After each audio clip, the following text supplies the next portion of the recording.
पापा, अब हमारे पास उतना समय नहीं है कि आपको हम वक्त दे सकें। आप देखते ही हो कि हम ऑफिस के कामों में कितने व्यस्त रहते हैं। चिंटू भी अभी बड़ा हो गया है, उसे भी अब स्कूल में ज़्यादा समय रहना होता है। बेटा निखिल की ये सब बातें बहुत दिनों से दीनानाथ जी सुनते आ रहे थे। उन्होंने एक दिन फैसला किया कि वे अब उन लोगों पर बोझ नहीं बनना चाहते और वो बाकी के जीवन आस्था कुटीर वृद्धाश्रम में गुजार देने का निर्णय लेते हैं। किसी को बिना बताए ही वे यहाँ चले आए थे। बाद में आश्रम के संचालकों ने उनके घर खबर पहुंचाई थी। वैसे तो दीनानाथ जी किसी से ज्यादा बात नहीं करते थे, पर कभी कभार वसुधा जी से बात कर लिया करते।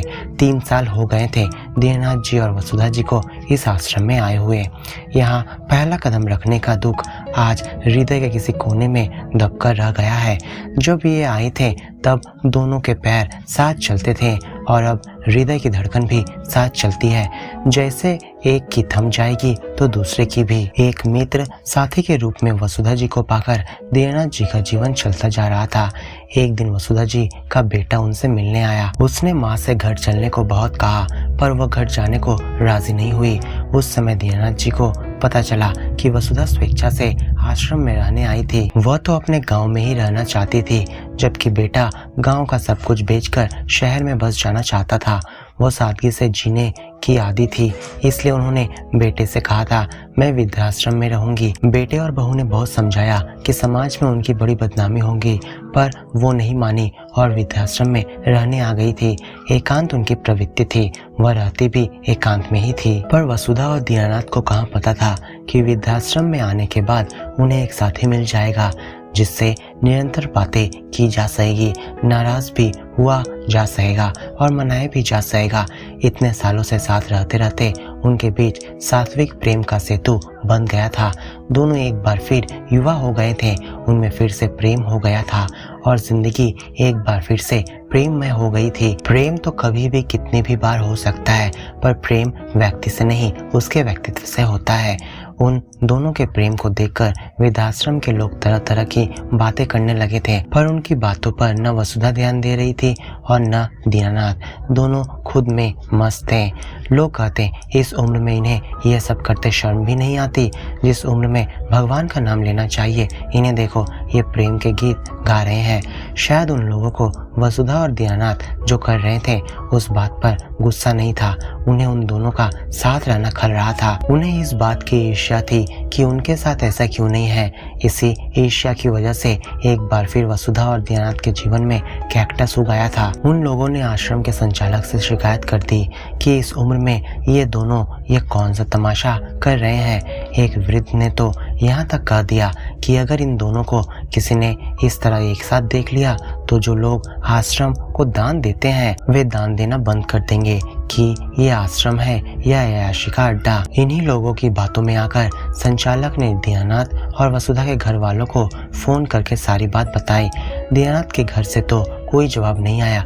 कहा गया कि आपको उनके बारे में जो निर्णय लेना है लीजिए, हम लोगों को अब उनसे कोई मतलब नहीं है। जबकि वसुधा का बेटा वसुधा को ही नहीं दीनानाथ को भी अपने घर ले जाना चाहता था, पर इस बार भी वसुधा ने साफ मना कर दिया। तब बेटे ने यह जरूर कहा कि मुझे पता नहीं था कि मम्मी इसलिए अकेली रहना चाहती थी। यह कहकर वसुधा के बेटे ने एक फाइल निकालकर वसुधा के सामने रखते हुए कहा, मम्मी मैंने अपने एक परिचित वकील से वसीयत तैयार कराई है, ये उसी के कागज हैं, आप इस पर दस्तखत कर दीजिए, जिससे आपके न रहने पर मकान वगैरह आपके नाम कराने में मुझे कोई परेशानी न हो, बैंक से पैसे निकलवाने में भी किसी तरह की अड़चन न आए। वसुधा कुछ देर तक उस फाइल को घूरती रही। उसके बाद उसने फाइल उठाते हुए कहा, जरा मैं इसे दीनानाथ को दिखा लूं, उसके बाद दस्तखत कर दूंगी। तुम अभी जाओ, इसे जान समझकर जब मैं दस्तखत कर दूंगी तब तुम आकर ले जाना। वसुधा का बेटा निराश होकर चला गया। फिर भी उसे यह तो उम्मीद थी ही कि अपनी माँ का वह इकलौता वारिस है, इसलिए माँ उसके अलावा किसी और को तो कुछ देगी नहीं। बेटे के जाने के बाद जब वसुधा दीनानाथ के साथ बैठी तो उन्होंने बेटे द्वारा लाई फाइल उनके सामने रखते हुए कहा, जरा इसे देखकर मुझे समझाइए तो इसमें क्या लिखा है। बेटा मुझसे क्या चाहता है। बेटा आपकी 50 लाख की प्रॉपर्टी बैंक में जमा पैसे आपके मरने के बाद आपके खाते में आपके पेंशन के जो पैसे बचेंगे वो सब चाहता है। वो आपके जीते जी ही सारे कागजात तैयार करा लेना चाहता है, जिससे आपके मरने के बाद उसे यह सब अपने हक में करने में किसी तरह की कोई परेशानी न हो। दयानाथ ने वसुधा के बेटे द्वारा लाए गए कागज पढ़कर बताया, यह सब तो मेरे मरने के बाद वैसे ही उसे मिल जाता। उसे यह सब करने की क्या जरूरत थी?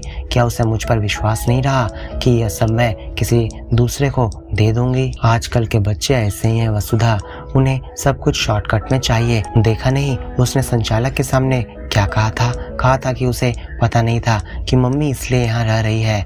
क्या हम लोग साथ रहकर कुछ गलत कर रहे हैं वसुधा? दीनानाथ ने वसुधा को सवालिया नजरों से देखते हुए कहा, इस बात को छोड़ो, यह बताओ कि जैसे हम अपनी प्रॉपर्टी पैसे बेटे को न देना चाहे तो? कोई बात नहीं, चीज तुम्हारी है, जिसे मन हो उसे दो। इस पर तुम दस्तखत नहीं करोगी तो वो तुम्हारी प्रॉपर्टी और पैसे कैसे ले लेगा? अच्छा, मैं जिस किसी को अपनी प्रॉपर्टी या पैसा देना चाहती हूँ उसके लिए मुझे क्या करना होगा? वसुधा ने पूछा। इसके लिए कई विकल्प है, आप कोई भी विकल्प अपना सकती हैं, जैसे कि वसीयत, रजिस्टर्ड वसीयत, रजिस्ट्री, पावर ऑफ अटॉर्नी वगैरह। दयानाथ ने बताया, इनमें सबसे बढ़िया विकल्प कौन सा है? सबसे बढ़िया तो रजिस्ट्री है। रजिस्ट्री होने के बाद कोई कुछ नहीं कर सकता, क्योंकि इसमें रजिस्ट्री करने वाले के जीते जी ही उसे कब्जा मिल जाता है। पर बाकी विकल्प भी बुरे नहीं हैं। हाँ, उनका भी रजिस्ट्रेशन तहसील में जाकर करा दिया जाए तो। रजिस्टर वसीयत हो या पावर ऑफ अटॉर्नी, इनका भी उतना ही महत्व है जितना रजिस्ट्री का। पर इनमें बाद में कोई हकदार अड़ंगा लगा सकता है, पर अंत में सब कुछ मिलता उसी को है जिसके नाम रजिस्टर वसीयत या पावर ऑफ अटॉर्नी होती है। दीनानाथ ने समझाया। अच्छा, वसीयत और पावर ऑफ अटॉर्नी में क्या अंतर है?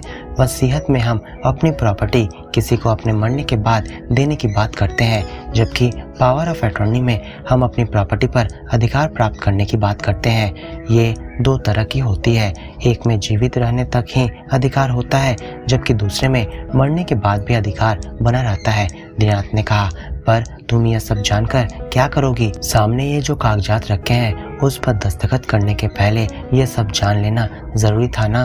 कहकर वसुधा ने अपने बेटे द्वारा दी गई वह फाइल एक किनारे रख दी। वसुधा और दीनानाथ के बीच का प्रेम आखिर आश्रम में रहने वाले लोगों से देखा नहीं गया। सभी ने मिलकर निर्णय लिया कि किसी भी तरह दीनानाथ व वसुधा को आश्रम से बाहर किया जाए। आखिर किया भी वही गया। निर्णय सुनकर दोनों में से किसी ने कारण नहीं पूछा। उन्होंने तो तय कर लिया था कि अब जो कुछ भी हो दोनों साथ रहेंगे। आर्थिक रूप से वे सुदृढ़ थे ही, केवल शरीर से ही थोड़ा कमजोर थे, लेकिन दोनों के मन मजबूत थे, इसलिए धन की कोई चिंता नहीं थी। वे खुश थे क्योंकि दोनों एक दूसरे की सांस बन चुके थे। वसुधा ने आश्रम के गेट से निकलते हुए कहा, हमारे आगे का रास्ता शायद अब कैक्टस का फूल होगा। सचमुच उनका आगे का रास्ता कैक्टस का फूल ही साबित हुआ। वसुधा और दीनानाथ एक दूसरे का हाथ थामकर आश्रम से निकले तो अंत तक दोनों एक दूसरे का हाथ थामे रहे। आश्रम से निकलकर उन्होंने अपना अलग घर बसा लिया था। घर का काम करने के लिए उन्होंने नौकरानी रख ली थी। दोनों मिलकर खाना बनाते, साथ बैठकर प्रेम से खाते, सुबह शाम साथ घूमने जाते।